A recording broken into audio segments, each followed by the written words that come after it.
Hi everyone, welcome back to my channel. ನಾನು ನಿಮ್ಮ ಪ್ರೀತಿಯ ಅಶ್ವಿನಿ ಮಂಜುನಾಥ್. ಹೇಗಿದ್ದೀರಾ ಎಲ್ಲ? ಐ ಹೋಪ್ ಚೆನ್ನಾಗಿದ್ದೀರಾ ಅಂತ ತಿಳ್ಕೊಳ್ತೇನೆ. ನಾನಿವತ್ತು ಕ್ಯಾರೆಟ್ ಹಲ್ವಾನ ಮಾಡೋದು ಹೇಗೆ ಅಂತ ತೋರಿಸ್ತೀನಿ. ಅದಕ್ಕೂ ಮುಂಚೆ ನೀವು ನನ್ನ ಚಾನಲನ್ನು ಸಬ್ಸ್ಕ್ರೈಬ್ ಮಾಡಿ, ಹಾಗೆ ಬೆಲ್ ಐಕಾನನ್ನು ಪ್ರೆಸ್ ಮಾಡಿ, ವಿಡಿಯೋಗೊಂದು ಲೈಕ್ ಮಾಡಿ, ಹಾಗೆ ಶೇರ್ ಕೂಡ ಮಾಡಿ ಅಂತ ಹೇಳ್ತಾ, ನಾನು ಮೊದಲನೇದಾಗಿ ಏನೆಲ್ಲ ತೊಗೊಂಡಿದ್ದೀನಿ ಇಂಗ್ರೀಡಿಯೆಂಟ್ಸ್ ಅಂತ ನಾನು ಇವಾಗ ಒಂದೊಂದಾಗಿ ಹೇಳ್ತಾ ಹೋಗ್ತೀನಿ. ಮೊದಲನೇದಾಗಿ ನಾನು 4 ಕ್ಯಾರೆಟ್, ದಪ್ಪದಾದ 4 ಕ್ಯಾರೆಟನ್ನು ಈ ಥರ ತುರಿದಿಟ್ಕೊಂಡಿದ್ದೀನಿ. ಹಾಗೆ 3/4 ಕಪ್ಪಷ್ಟು ಸಕ್ಕರೆ, ಅರ್ಧ ಲೀಟ್ರು ರಾ ಮಿಲ್ಕ್ ತೊಗೊಂಡಿದ್ದೀನಿ. ಇದು ಫ್ರೆಶ್ ಮಿಲ್ಕ್ ಕೂಡ ಹೌದು. ಹಾಗೆ ಸ್ವಲ್ಪ ಏಲಕ್ಕಿ ಪೌಡರ್, ಗೋಡಂಬಿ, ಹಾಗೆ ಮಾಡಲಿಕ್ಕೆ 1 ಬೌಲ್ ತುಪ್ಪ. ಇದು ಬಾದಾಮ್ ತೊಗೊಂಡಿದ್ದೀನಿ, ಈ ಥರ ಕಟ್ ಮಾಡಿ ಇಟ್ಕೊಂಡಿದ್ದೀನಿ. ನಾನು ಮೊದಲನೇದಾಗಿ ಏನು ಮಾಡಬೇಕು ಅಂತ ಹೇಳ್ತೀನಿ. ಮೊದಲನೇದಾಗಿ ಪ್ಯಾನ್ ಇಟ್ಟಿದ್ದೀನಿ. ನಾನು ಇವಾಗೊಂದು ಬಿಸಿ ಆಗಿದೆ. ನಾನು ತುಪ್ಪವನ್ನು ಹಾಕ್ಕೊಳ್ತಾ ಇದ್ದೀನಿ. ತುಪ್ಪನ ಅರ್ಧದಷ್ಟು ಹಾಕ್ಕೊಳ್ತಾ ಇದ್ದೀನಿ. ತುಪ್ಪ ಕಾಯ್ತಾ ಇದೆ. ಈ ಟೈಮ್ನಲ್ಲಿ ನಾನು ಗೋಡಂಬಿ ಮತ್ತು ಬಾದಾಮ್ ತೊಗೊಂಡಿದ್ನಲ್ಲ, ಅದನ್ನು ಫ್ರೈ ಮಾಡ್ಕೊಬೇಕು ತುಪ್ಪದಲ್ಲಿ. ಗೋಡಂಬಿನ ಹಾಕ್ಕೊಂಡಿದ್ದೀನಿ, ಫ್ರೈ ಮಾಡಿ ಸ್ವಲ್ಪ ಗೋಲ್ಡ್ ಕಲರ್ ಬಂದರೆ ಸಾಕು. ನಿಮಗೆ ಇದನ್ನು ಇಷ್ಟೇ ಹಾಕಿ ಅಂತ ಹೇಳೋದಿಲ್ಲ, ನಿಮಗೆ ಎಷ್ಟು ಬೇಕೋ ಅಷ್ಟು ಹಾಕ್ಕೊಳ್ಬೋದು ಡ್ರೈ ಫ್ರೂಟ್ಸ್ಗಳು. ನಾನು ಈಗ ಸ್ವಲ್ಪ ಹಾಕ್ಕೊಂಡಿದ್ದೀನಿ. ಸ್ವಲ್ಪ ಕ್ವಾಂಟಿಟಿನಲ್ಲಿ ಮಾಡ್ತಾ ಇರೋದ್ರಿಂದ ನಾನು ಇಷ್ಟನ್ನು ಹಾಕ್ಕೊಂಡಿದ್ದೇನೆ. ಗೋಲ್ಡ್ ಕಲರ್ ಬಂದಿದೆ. ನೆಕ್ಸ್ಟ್ ನಾನು ಬಾದಾಮ್ ಏನು ಕಟ್ ಮಾಡಿ ಇಟ್ಕೊಂಡಿದ್ದೀನಿ ಅದನ್ನು ಸ್ವಲ್ಪ ಫ್ರೈ ಮಾಡ್ಕೊತಾ ಇದ್ದೀನಿ. ಸೇಮ್ ಅದೇ ಥರ ಗೋಲ್ಡ್ ಕಲರ್ ಬರೋ ತನಕ. ನೆಕ್ಸ್ಟ್ ಕ್ಯಾರೆಟನ್ನು ತುಪ್ಪದಲ್ಲಿ ಫ್ರೈ ಮಾಡಬೇಕು. ಚೆನ್ನಾಗಿ ಫ್ರೈ ಮಾಡ್ಕೊಬೇಕು ತುಪ್ಪದಲ್ಲಿ. ಸ್ವಲ್ಪ ಇದು ಹಸಿ ಪೊಂಗೋ ತನಕ ಫ್ರೈ ಮಾಡ್ಕೊಬೇಕು. ಚೆನ್ನಾಗಿ ಫ್ರೈ ಮಾಡ್ಕೊಳ್ಳೋದ್ರಿಂದ ಘಮ ಕೂಡ ಚೆನ್ನಾಗಿರುತ್ತೆ.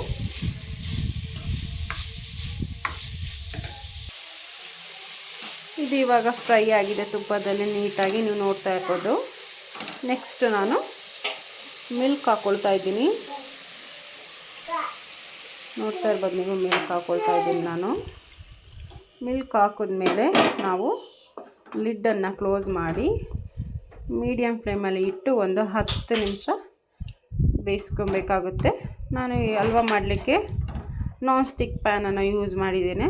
ನೀವು ಇಲ್ಲಿ ನಿಮ್ಮ ಮನೆಯಲ್ಲಿ ಇಲ್ಲ ಅಂತ ಹೇಳಿದ್ರೆ ದಪ್ಪ ತಳ ಇರುವಂತಹ ಪಾತ್ರೆಯಲ್ಲಿ ನೀವು ಬೇಕಿದ್ರೆ ಮಾಡ್ಕೊಬೋದು. ಇದು ರೆಡಿ ಇದೆ. ಇವಾಗ ನಾನು ಲಿಡ್ನ ಕ್ಲೋಸ್ ಮಾಡ್ತಾ ಇದ್ದೀನಿ. ಇವಾಗ ಇದು ಕುದೀತಾ ಇದೆ. ಹೀಗೆ ಮಧ್ಯ ಮಧ್ಯದಲ್ಲಿ ನಾವು ಒಂದೊಂದು ಮಿಕ್ಸ್ ಕೊಟ್ಕೊಬೇಕಾಗುತ್ತೆ.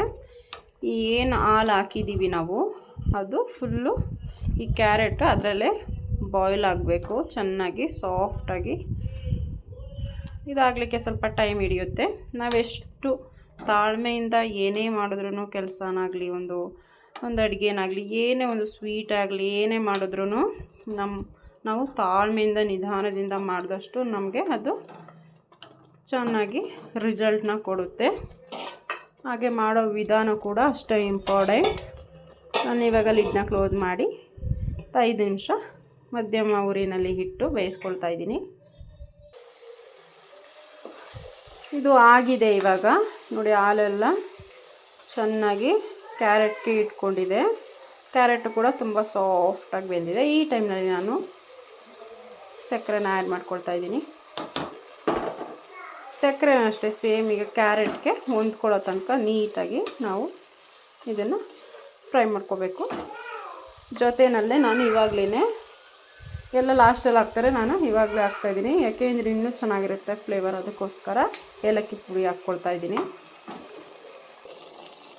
ಉಳಿದಿರ್ತಕ್ಕಂಥ ತುಪ್ಪ ಕೂಡ ಆ್ಯಡ್ ಮಾಡ್ತಾಯಿದ್ದೀನಿ ಇದರೊಳಗಡೆ. ಇನ್ನೊಂದು ಸ್ವಲ್ಪ ಹಾಕಬೇಕು, ಇನ್ನೊಂದು 2 ನಿಮಿಷ. ನೋಡಿ ಎಲ್ಲ ಹೊಂದಾಣಿಕೆ ಆಗಿದೆ ಕ್ಯಾರೆಟ್ಗೆ, ನೋಡ್ತಾ ಇರ್ಬೋದು ನೀವು. ಇನ್ನು ಸ್ವಲ್ಪ ಇದು ಆದೆ ಹಲ್ವಾ ರೆಡಿ ಆದಂಗೆ. ಈ ಟೈಮ್ನಲ್ಲಿ ನಾವು ಬಿಡದೆ ಕೈನ ಈ ಥರ ಮಿಕ್ಸ್ ಮಾಡ್ಕೊಳ್ತಾನೆ ಇರಬೇಕಾಗುತ್ತೆ. ಹೀಗೆ ಮಾಡ್ಕೊಳ್ತಾ ಇರಬೇಕು. ಈಗ ಹಲ್ವಾ ರೆಡಿ ಇದೆ. ಆಗಲೇ ನಾವು ಹುರಿದಿಟ್ಕೊಂಡಿರೋಂಥ ಬಾದಾಮ್ ಮತ್ತು ಗೋಡಂಬಿನ ಹಾಕಿ ಮಿಕ್ಸ್ ಮಾಡ್ಕೊಳ್ತಾ ಇದ್ದೀನಿ. ನಾನು ಬೌಲ್ಗೆ ಸರ್ವ್ ಮಾಡ್ಕೊಂಡಿದ್ದೀನಿ. ಏನು ಹೇಳೋಕ್ಕೆ ಇಷ್ಟಪಡ್ತೀನಿ ಅಂದರೆ, ಬೇಕ್ರಿಗಳಲ್ಲೆಲ್ಲ ಹಲ್ವಾ ಮಾಡಿ ತುಂಬ ಸ್ಟಾಕ್ ಇಟ್ಟಿರ್ತಾರೆ. ಅದು ತಿನ್ನೋದ್ರಿಂದ ಆರೋಗ್ಯ ಸ್ವಲ್ಪ ಹದಗೆಡ್ಬೋದು.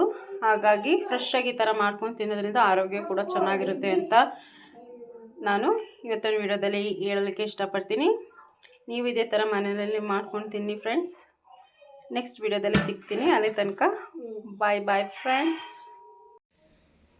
Hello everyone, welcome back to my channel.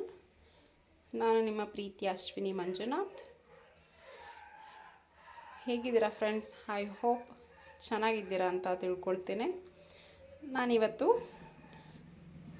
Carrot ಹಲ್ವನ ಮಾಡೋದು ತೋರಿಸ್ಕೊಡ್ತಾ ಇದ್ದೀನಿ. ಅದಕ್ಕೂ ಮುಂಚೆ ನೀವು ನನ್ನ ಚಾನಲನ್ನು ಸಬ್ಸ್ಕ್ರೈಬ್ ಮಾಡಿ, ಹಾಗೆ ಬೆಲ್ ಐಕಾನನ್ನು ಪ್ರೆಸ್ ಮಾಡಿ. ವಿಡಿಯೋ ನೋಡಾದಮೇಲೆ ನಿಮಗೆ ಇಷ್ಟವಾದಲ್ಲಿ ಲೈಕ್ ಕೂಡ ಮಾಡಿ, ಹಾಗೆ ಮನೆಯಲ್ಲಿ ನೀವು ಮಾಡ್ಕೊಂಡು ತಿನ್ನಿ ಅಂತ ಹೇಳ್ತಾ ಶೇರ್ ಮಾಡಿ. ಇವಾಗ ನಾನು ಏನೆಲ್ಲ ಇಂಗ್ರೀಡಿಯೆಂಟ್ಸ್ನ ತೊಗೊಂಡಿದ್ದೀನಿ ಕ್ಯಾರೆಟ್ ಹಲ್ವಾ ಮಾಡಲಿಕ್ಕೆ ಅಂತ ನಾನಿಲ್ಲಿ ಹೇಳ್ತೀನಿ ಒಂದೊಂದಾಗಿ. ಮೊದಲನೇದಾಗಿ ನಾನು ದಪ್ಪದಾದ ಒಂದು 4 ಕ್ಯಾರೆಟ್ ಈ ಥರ ತುರಿದಿಟ್ಕೊಂಡಿದ್ದೀನಿ. ಹಾಗೆ ಒಂದು 3/4 ಬೌಲ್ನಷ್ಟು ಸಕ್ಕರೆ, 1 ಬೌಲ್ನಷ್ಟು ಅಂದರೆ ಒಂದು 300 ಗ್ರಾಮ್, ಒಂದು 1/4 ಲೀಟ್ರಿಗಿಂತ ಜಾಸ್ತಿ ಮಿಲ್ಕ್ ತೊಗೊಂಡಿದ್ದೀನಿ. ಇದು ರಾ ಮಿಲ್ಕ್, ಫ್ರೆಶ್ಶು ಕೂಡ. ಮತ್ತು ಸ್ವಲ್ಪ ಗೋಡಂಬಿನ